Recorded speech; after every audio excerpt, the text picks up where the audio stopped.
Vinaka, and welcome back to our free webinar series for micro, small, and medium enterprises in Fiji. I'm Mary, your series host. Today, we bring you the final webinar session in this free series, and we're delighted to have creative marketing guru Ronna Luna Pastarizo-Sekiguchi join us again to help you recreate your marketing and branding strategy using a few simple but key steps. We'll get right to it. If you're just logging in, welcome. Let's join Ronna. Thank you, Mary, for that. Thank you all for joining us at the last Fiji Enterprise Engine webinar strategy during and post COVID-19. By the end of this webinar, I would like for you all to have a better understanding on how you can create your small business strategy in 3 steps. Marketing strategies can be quite dense and complex, but what I would like with you to debunk this myth, marketing strategies can be simple yet effective. And you can create one for your business today, one that takes into consideration the crisis such as COVID-19. But before all of that, I have invited a very special guest to join me right at the beginning of this webinar. Because of her decades of experience and expertise in strategic management, which is actually right here next to me, our strategic management coach, Liz, is here to share with us her insights on why having strategies for your small business is a cornerstone for business success. All right, come on. Hola, everybody. Hello, Milika, Majid, Sinate, Rajneesh, Steve. Hi, everybody. Hi, Milika, Sinate, Rajneesh. Oh, that's Andy. Okay. Just to carry on what Ronna has been saying about why is having strategies the cornerstone of business success. Strategies is what drives your business. So a good strategy helps you decide where your time and your resources are best spent and why you have chosen to be in the business that you are currently in. So you say to yourself, I choose to do this, I choose to do that. So the answers, that answers why your strategy is in simple terms. So as we all know, we're in the middle of COVID, and this has reshaped our business landscape in fundamental ways to rebuild. So whether you're rebuilding, you're redrafting, you're realigning your strategies is a must. Okay, so a quick fix strategy is not a solution. Whether it's a marketing strategy, a HR strategy, or whatever strategies that you're pulling together,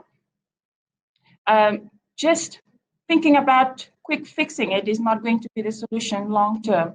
So hence, you have to sit down and conduct a SWOT analysis that we went through or that we went through during our strategic management webinar. So that just because your marketing strategy has worked for another business doesn't necessarily mean it will work for you now. So if you don't know how to manage say for instance, you don't know how to manage the latest platform, it will be like wearing a blindfold and finding your way around. So to battle-proof your business in this messy time, you will need a marketing strategy that is crafted so well, it is efficient, it's effective for the long term. So you need to actually, sorry, something's going off on the side. It's my computer. Give it to me. Sorry, everybody. So you need to actually produce fresh solutions whilst you're working or crafting your new marketing strategy. So if the current one is not working, so don't freeze, just reinvent, okay? My belief is you actually invest in yourself first and your personal development. So if you don't bulletproof yourself, the stone throwing critics will take you down, okay, at this time. So the marketing strategy will help you in discovering areas for your organizational growth, thereby helps in creating the strategic plan that you need to pull together if you're looking for funding or whatever it may be. So the strategy that you're going to put together should help your business to make the optimum utilization of all the resources that you currently have. So it provides a sales message to your target audience. Your marketing strategy also needs to be flexible over this period. We don't know how long this is going to last. So it should change as you go in the next couple of weeks, in the next couple of months. And so it needs to be adaptable and relevant. The main word here is relevant. Who are you marketing that to? So the strategy that you actually take should be a decision in taking a new action. You actually have to do something.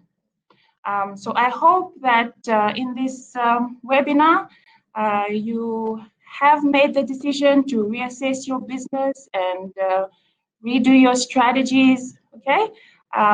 Because we believe that if there is no action, you really haven't truly decided what the strategy that you need to actually put in place. So thanks, Ronna. Thank you, Liz. So if you were listening and you would like someone to look at your overall business strategy and just to relook and reinvent, Liz has free coaching slots, and I have not put in her booking information here, but we can email that to you afterwards. So you can also, get an appointment to talk to Liz. Yeah, after this. So we still have that. Mm-hmm. Absolutely. Yeah. So welcome for the one-on-one sessions if you'd like to use it, because the thing is, the marketing strategy or the HR strategy all fits into the overall strategic plan. Right. Yeah. So this marketing strategy that we're talking about, which is also a simplified version, that will slot into the larger business strategy, which actually Liz is the person to talk to. So if you want someone to look at all whatever notes and whatever thoughts that you have about the business, then she's the one to talk to. Okay? Great. Thank you so much, Liz. I hope to see you all in person. Yeah. Hello, Marida. Hi, Nathan. I can see everybody saying hello. Terrence, Connie, Taz, Zuardi. I also found that we have someone from Papua New Guinea, Vanuatu, and is there Solomon Islands as well? So there's okay. So there's a couple of our viewers and our audience from around the Pacific. Bula Binaka, welcome. Okay, so before we move forward, I just Majid is asking for a phase one session. Yes, that's right, Majid. You can. I will send you the coaching details. Yeah, of Liz. All right. Before we move forward, as I mentioned, I just wanted to gauge how many of you have done a marketing strategy for your business. And I will put up a poll in here, but don't worry, we won't see who answered yes. We won't see who answered yes or no. It's just we'll be able to see the percentage of people who have marketing strategies or not. I just wanted to see who's had a chance to do it and who hasn't yet. So this is just to help us gauge that. Just give me a second. Here you go. Right. Can you see that on your screen? This is the first time I'm using the poll section or feature for the webinar. Oh, wow. Yeah, we can see the answers in real time. Okay, so 63% of us have not done it and 38% of us. Okay, more coming. So about 33% have done it and 67% have not done it yet. Okay, so at least I know. For those of you who have done it before, what we're going to go through today is like a combination of a marketing strategy and a marketing plan. And I'll talk more about what's different between a strategy and a plan. But because we wanted to make it as easy as possible for you to understand how to create a simple one without feeling overwhelmed, because you can delve more into it later. We've done it in 3 simple steps. Yeah. So let us it's a good time, as Liz said, it's a good time to check the reality of your plan now if you've done a marketing strategy. And if you haven't yet, you could already think of possible crisis that's gonna probably could happen even after COVID-19. It's really good to assess those strategies and plans at the moment. Okay.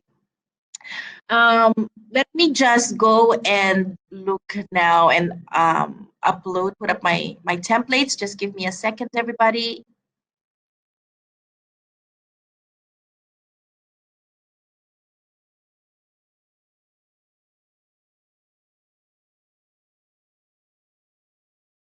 Okay.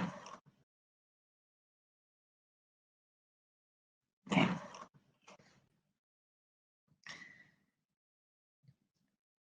Give me 6 hours to chop down a tree, and I will spend the first 4 sharpening the axe.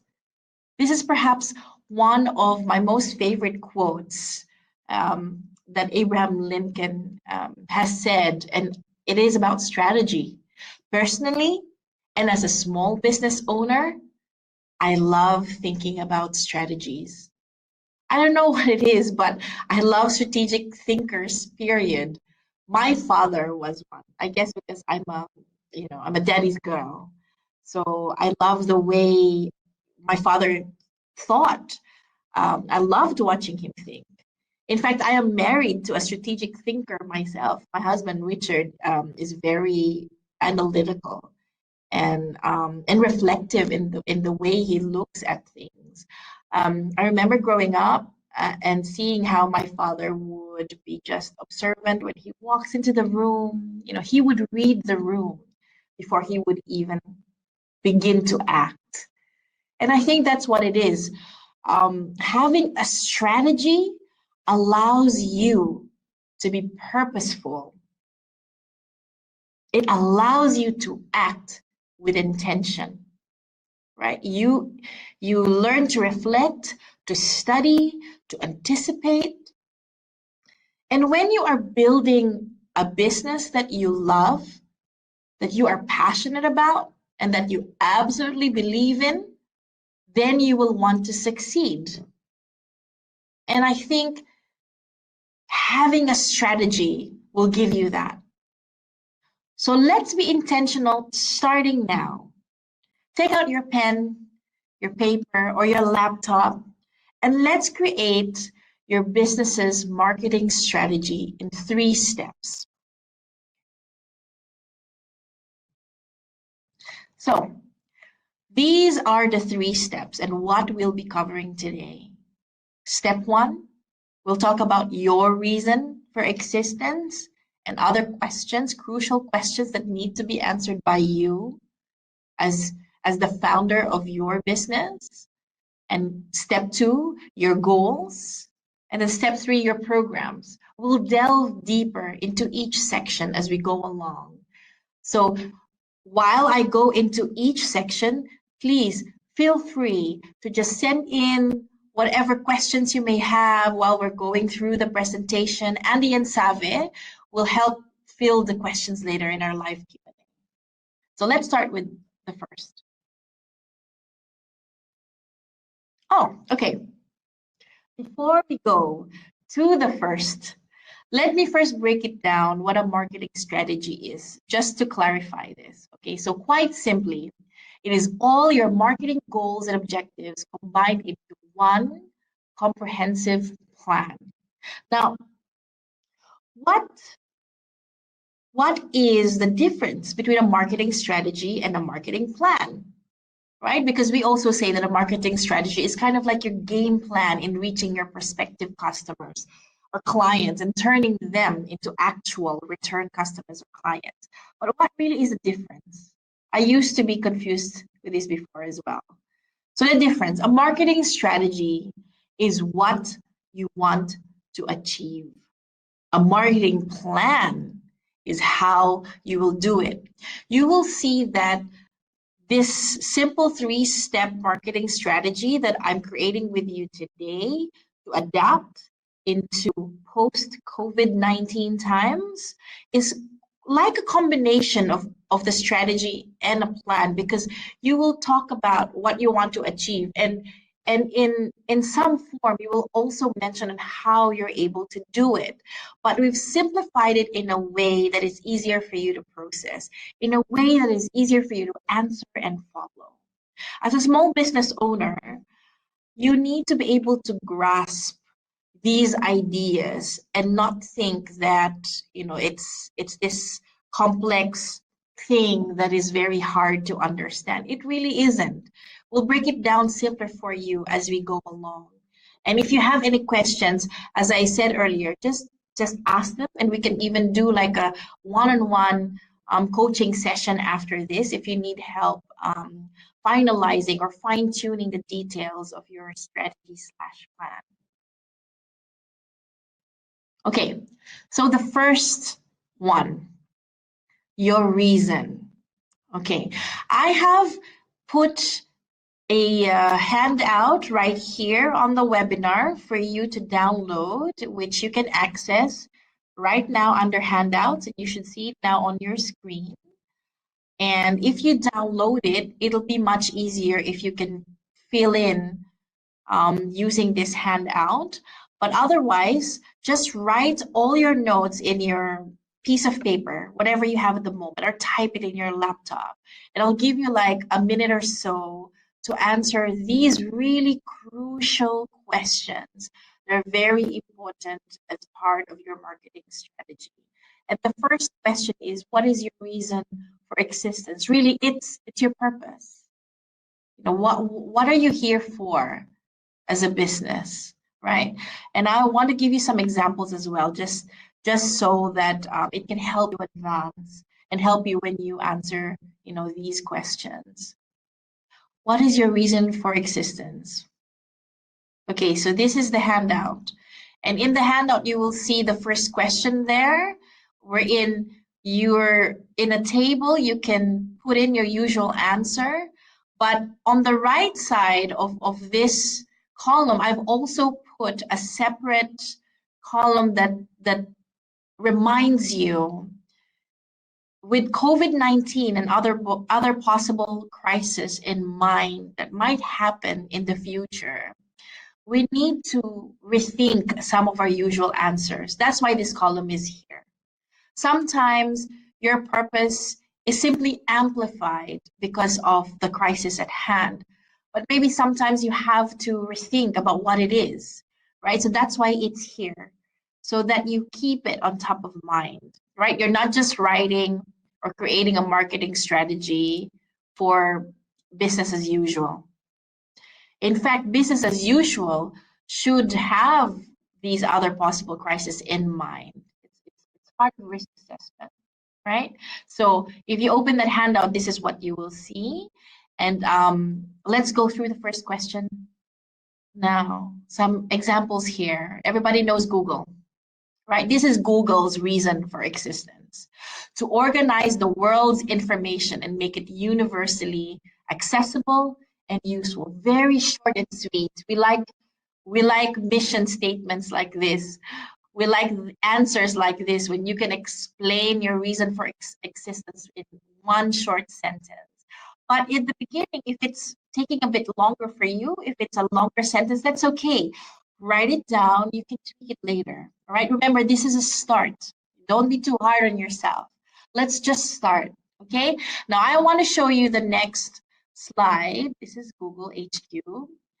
This next slide, because I want to show you how Google is amplifying their mission even through COVID-19. Right? This is what they say here, their response to COVID-19. As COVID-19 continues to spread, we're taking action to help people around the world find information and stay connected, which is the crux of the reason for existence. And they've amplified it even more. They're saying here, we have new tools to help business during COVID-19. Now more than ever, we're helping people access information. Okay? That's a really good example on how you can reframe and adapt your reason for existence. Maybe you don't need to adapt it at all. It just needs to be communicated even more to your audiences. Okay, here's an example. And we all love hot bread kitchen. I'm getting hungry just thinking about that. It is lunch hour after all. Right. So again, I love their example here. Their reason for existence is to provide the community with freshly baked bread every day around Fiji, every day. Okay. And if you notice in their Facebook page, and I love it, you can see here, look, this is just recent in May, and as a response of COVID, they are saying here, if you live in Suva, your favorite HBK products can be delivered to your home for just $1. Call or DM us to order. We deliver. This is part of their response, but again, they're saying here, your fresh baked goods can be made available to you even now during COVID-19.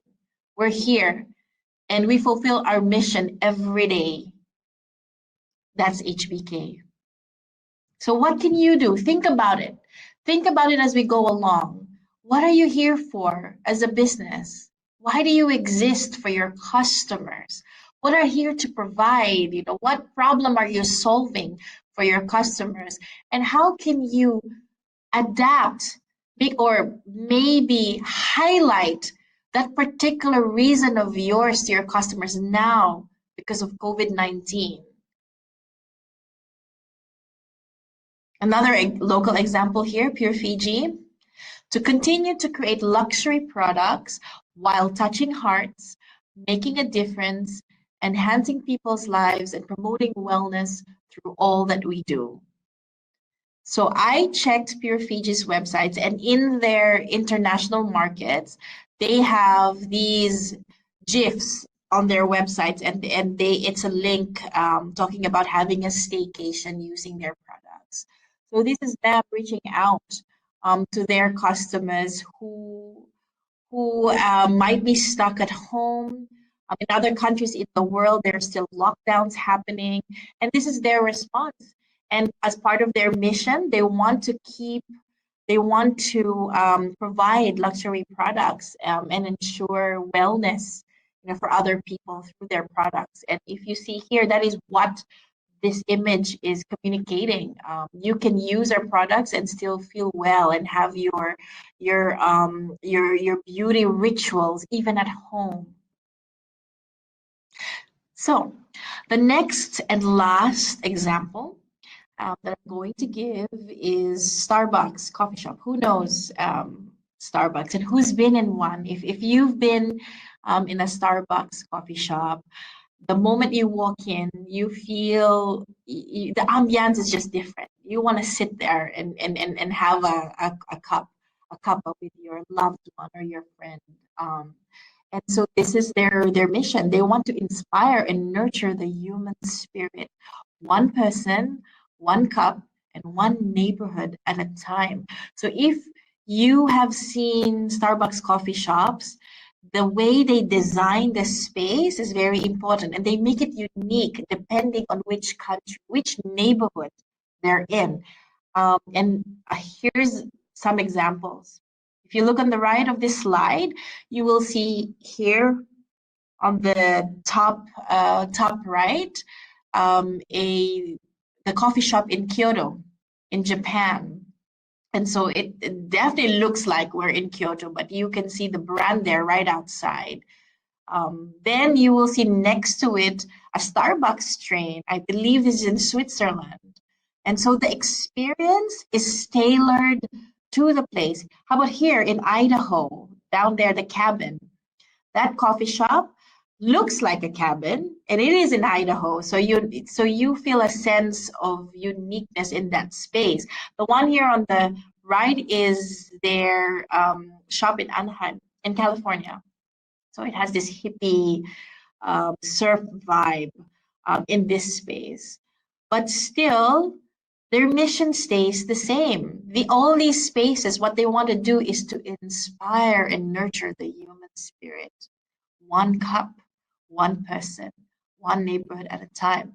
And at the time of COVID-19, if you check the Starbucks website, they have a response on what they're doing to continue this mission, right? So one of the things they're doing is you can download the Starbucks app, and it lets you order on the way, pay with your phone, track your rewards, find stores, and I think, and yeah, you can just do a mobile order and pick it up.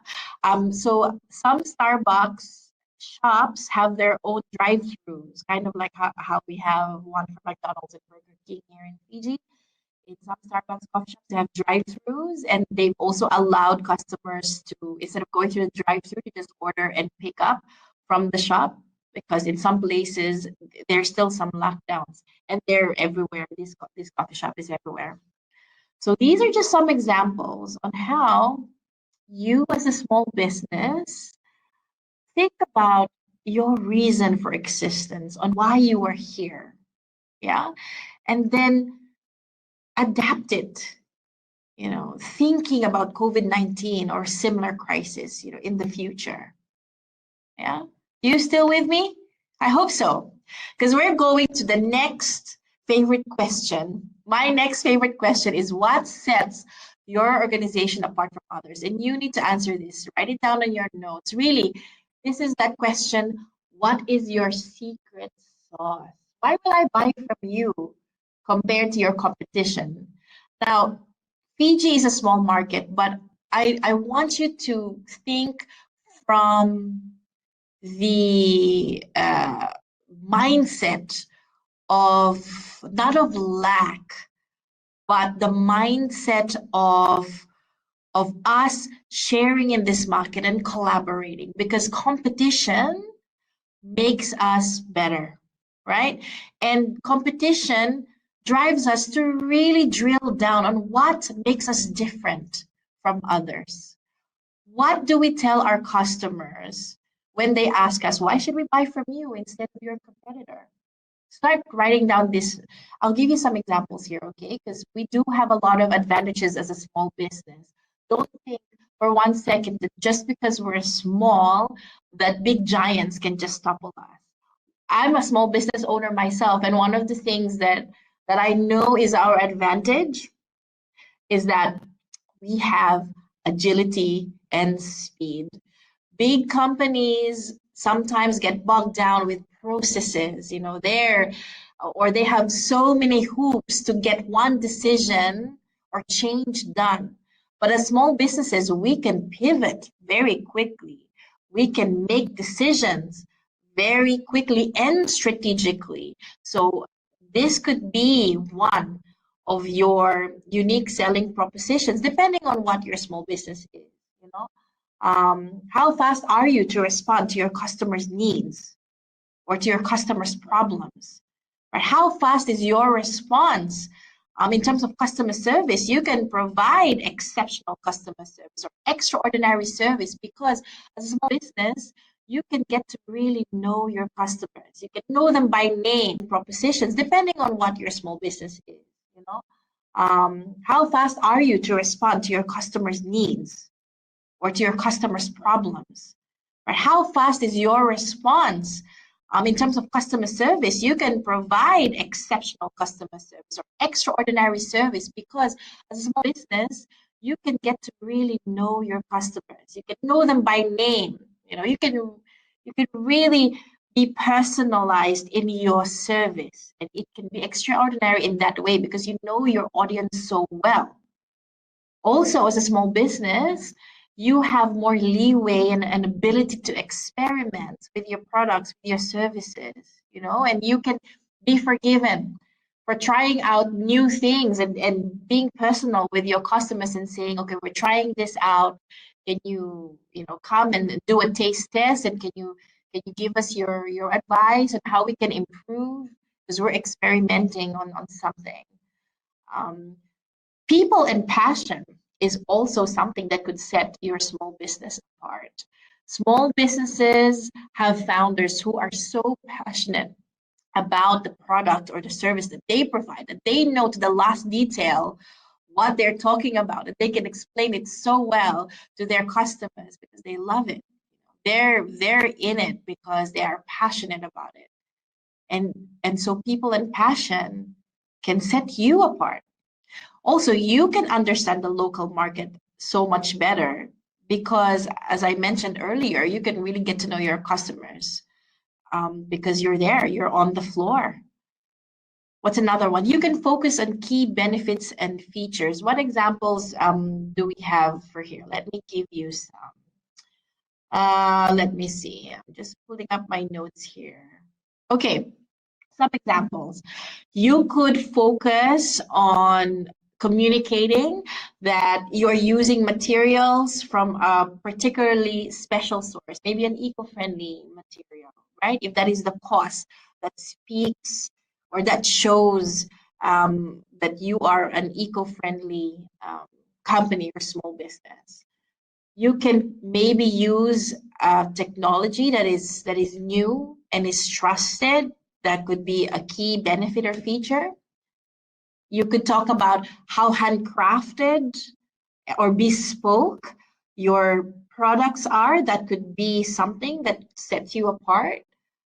You could also be the first or only business to use something, an ingredient, or a something that you use or service in your business. So these are some examples. What's another one in here?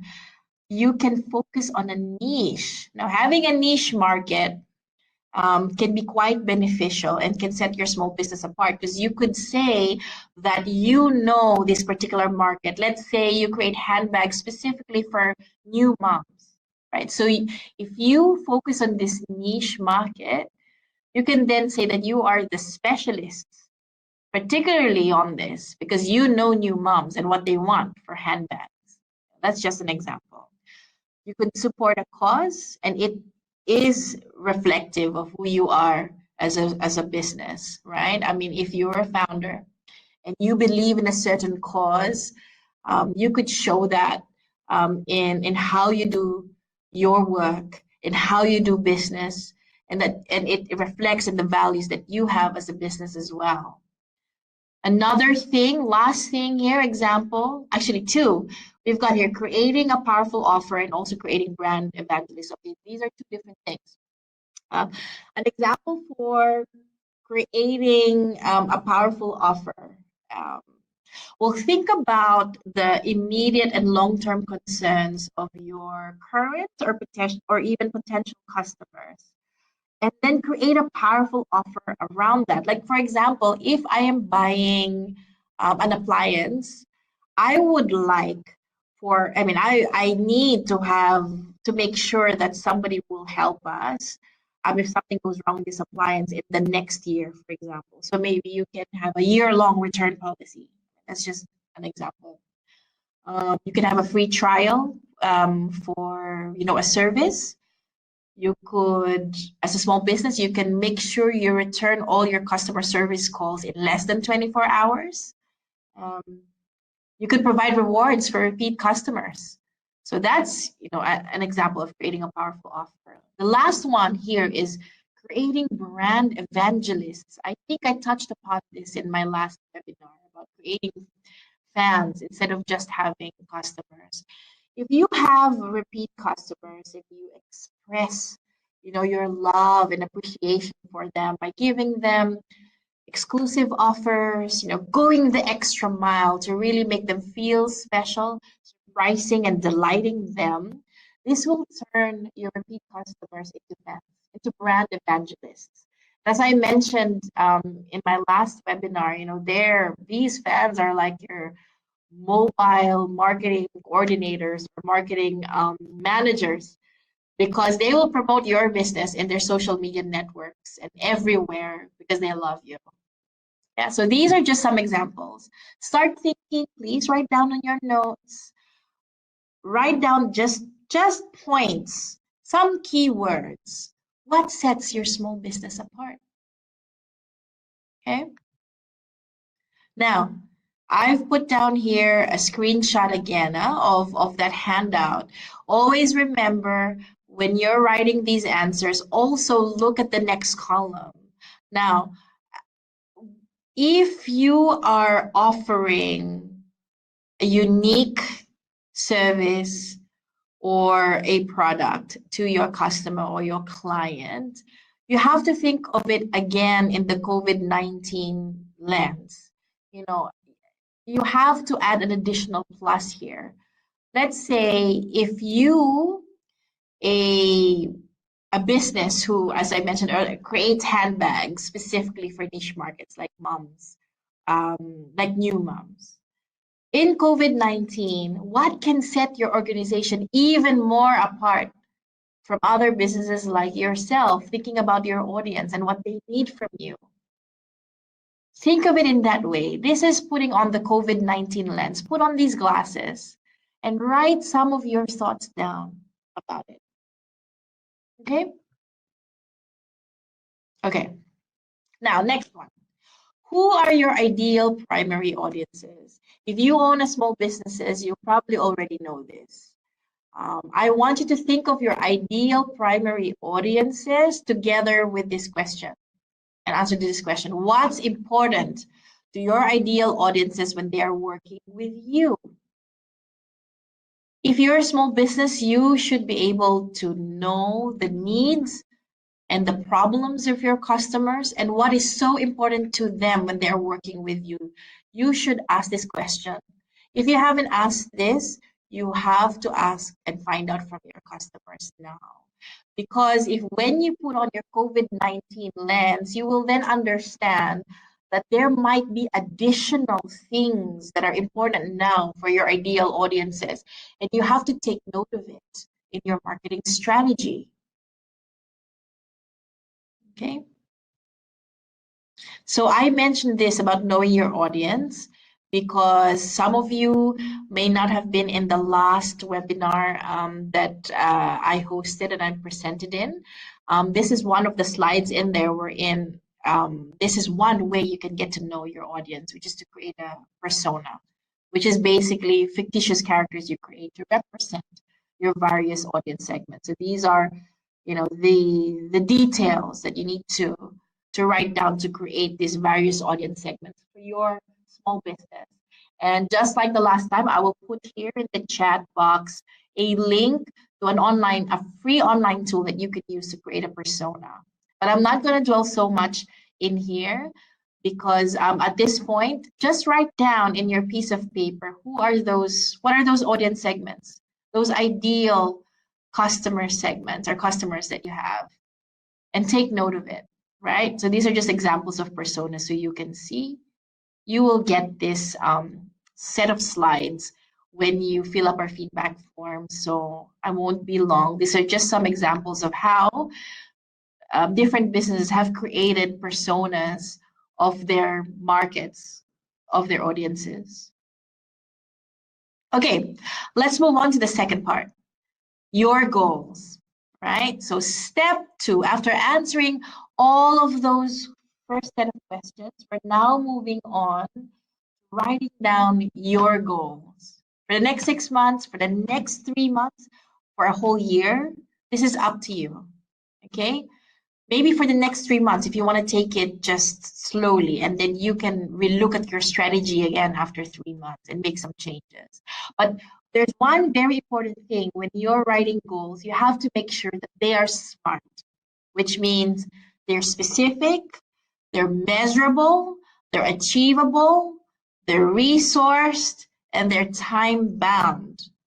I know that Liz, who is our strategic management coach, who was also our special guest earlier, talked about this in her webinar about how you can do pandemic proof, you know, your strategies. Your goals need to be SMART, because if you don't have a time on when you are going to complete or reach that goal, it's just going to be a dream. And for your business, we want to reach goals. We want to be able to make sure that they're done. Okay? Right. So quite simply, and we've simplified this. So when you're writing your main goal, underneath it, write a SMART objective, which is by, let's say, August 2020, let's say ABC restaurant will reach 1,000 likes on its new Facebook page, something like that. That has a time component to it, and you specify what exactly it is that you're doing, and you've specified how you're going to measure it. So it needs to be measurable. Otherwise, you won't know whether you really reached that goal or not. So that's important. Don't forget that. Okay. Right. Okay. Some examples. Let's write some goals. Right. Goal 1. So this is how I've seen it. The first question, what marketing goals do you want to accomplish this year? And I'll give you some examples, right? Who is your audience for this marketing goal? What advertising or PR channel will you use? And then how are you going to measure the success of your goals? Okay, here's an example here. Next one. Okay, and this is most small businesses and even big companies. One of their main goals is to build brand awareness amongst their potential customers. They want to build brand awareness. Okay, so the SMART objective, an example here is, by August 2020, increase your small business's Instagram followers to 2,000 followers. Let's say you've got a new page. Who is your audience? So we're very specific here. If you look at it, and if you have a persona, even better. 20 to 35-year-old young mothers living in urban areas around Fiji. Okay.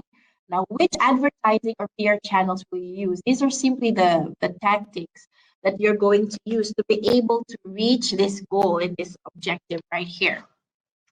Of course, we'll be using Instagram because we want to build following on that page. And we want to push people to become followers on Instagram. So you can also use Facebook to push people to go to your Instagram page. You can write a blog post and link that to your Instagram page. You can even be featured on a free story on Fiji Times, perhaps, about your business and highlight your Instagram page to be able to push and make sure this objective is met. How are you going to measure the success of your goals? The number of followers in Instagram, right? So that's one example. Okay, next one. Goal 2, reach new audiences or demographics. Let's say you want to expand your product into reaching new audiences. Maybe before your audiences were not in Nandi and Suva, and now you want to reach this particular audience, 40 to 55-year-old professionals who live in Nandi and Suva. Okay? And the SMART objective is, by September 2020, increase number of e-newsletter signups to 200. If you see here, the SMART objective is strategic in the sense that if it's a 40 to 55-year-old professional, he or she is most likely digital, in the sense that they access laptops or their mobile phones at work, and so they would know what an e-newsletter is, and they are most likely to sign up in an e-newsletter if they like the information or they want to receive these e-newsletters from you. So you have to think, when you're thinking of which advertising or PR channels you will use, you also have to think of the ones that will reach that particular audience. Okay, that's critical. So if they are 40 to 55-year-old professionals who live in Nandi and Suva, they would know what LinkedIn is. They probably have a LinkedIn page because they are a professional, let's say in a bank or who work, in an office. They would have Facebook. They would go to networking events, and you could go to have a TV interview, and they will see you because they watch TV. So you need to understand who your audience is to be able to choose the type of advertising or PR channels to be able to reach your SMART objective. So how are you going to measure the success of your goals? The number of new signups for your newsletter. Yeah. Okay. Now, I hope you're writing down notes of sample goals that you may have and SMART objectives. Okay, this is the third and last example for this section. Increase your revenue. Every small business wants to increase their revenue. In fact, all businesses want to increase their revenue. The SMART objective by December 2020 launched 2 new products to increase revenue. This is just one of the ways you can increase revenue. This is just, again, an example. It could be different for you. So who is your audience for these 2 new products? 30 to 50-year-old farmers in Fiji level. So this might be an agribusiness that's doing this. So thinking about the audience, which advertising or PR channels will we use to reach them? Radio is in here because this audience listen to radio regularly.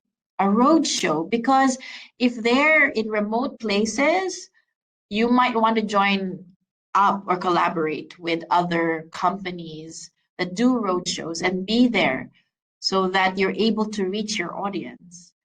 Some of them might already be part of Viber groups, for example, because if these farmers might want to regularly find out information, relevant information about farming, about anything that will help them in their farm. So find out if there's any groups already existing and use that as a channel to promote your new products.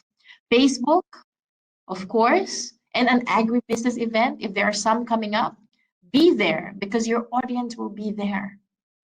Now, how are you going to measure the success of your goals? The number of new products, obviously you said launch 2 new products, and then obviously the revenue numbers post-launch of these products. Okay, now we're moving on to the third and the last. Now, your programs, what's that? So this is the plan part, right? We talked about the marketing strategy, which is the what. Now we're going to the how you're going to do it part, and it shows in your programs. What are they? This is the details to make it all work for this marketing strategy. The what, the who, the when, and the how much. Okay, so let's have a look. So in here, and if you see the handout, you will see a part there where it says your programs. Basically, that's where you will write down your activities that will help you reach your set goals for the year or for the next 3 months if you just choose 3 months. Okay, so all right, one step at a time. What, who, and when, and how much realistically is the budget that you have? Here are some examples. Okay, and if you will see, most of my examples have $0 in the budget because I want to share with you that there are many things that you can do in marketing that does not cost a cent. Okay, creating social media content.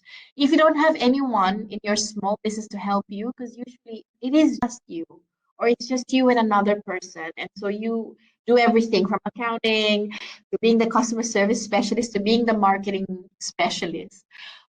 Maybe you might want to work with an intern, fresh grad who just wants to get some experience.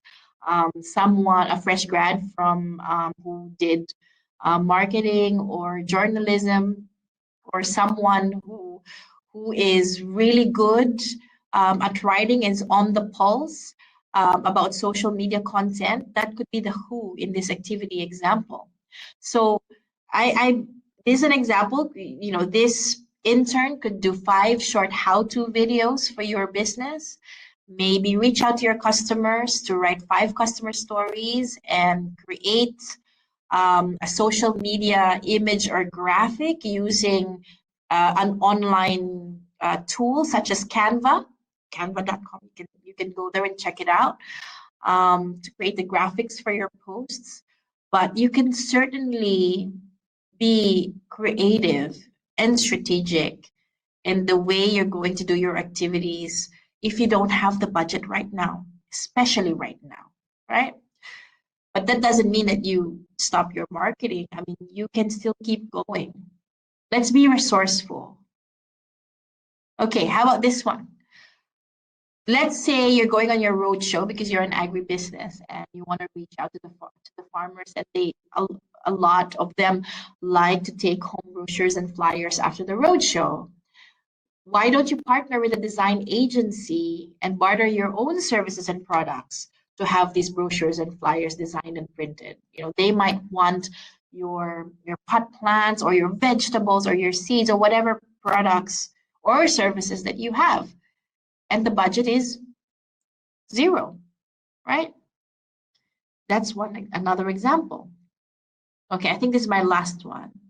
Okay, so let's say that you're trying to reach audiences that need to look at your website, need to look at a professional looking website. There is a budget there because it's a 5 to 7 page website, and I've put 5,000 to 7,000 Fiji dollars. It could be less or more. But again, this could be pushed down if you maybe barter some of your services for the cost. You can look for sponsorship, or you can use inexpensive alternatives like Squarespace or Jimdo, and which I'll put it in the chat, the links to this so you can explore it. And if you have the time to do your simple website, you can do so as well as the founder or the owner or someone in the business could do it. Yeah, so I think this brings us to the end of the webinar today. So I want to wrap up.